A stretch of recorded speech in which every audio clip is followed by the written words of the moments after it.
স্বর্গে গেছে আর স্বর্গে মুসলিম ছিল না স্বর্গে গেছে। এবার স্বর্গে গিয়ে ও একটু আউট অফ প্লেস আল্লাহ প্রথমে গেছে ব্রহ্মার কাছে গুরু ব্রহ্মা বলে আরে বাচ্চা बैठो बैठो गुरु একটু আল্লাহর সঙ্গে দেখা করতাম। আল্লাহ चाय पियोगे? चाय नहीं अल्लाह के साथ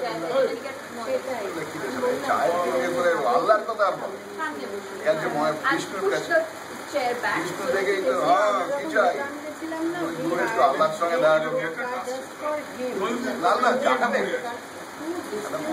আল্লাহর কথা বলে না বলে চা খাবে আবার রেগে বেরিয়ে গেছে। मॉइस्चर तो बोम बोला आओ बेटा क्या बोलो कैसा हालत है क्या क्या लगेगा सर एक बार अल्लाह संगे अल्लाह चाय चाय पियोगे बेटा ठीक है बाद में चाय खाई बोले हाँ खाओ अल्लाह एक कप चाय दे पॉलिटिकली इनकरेक्ट जो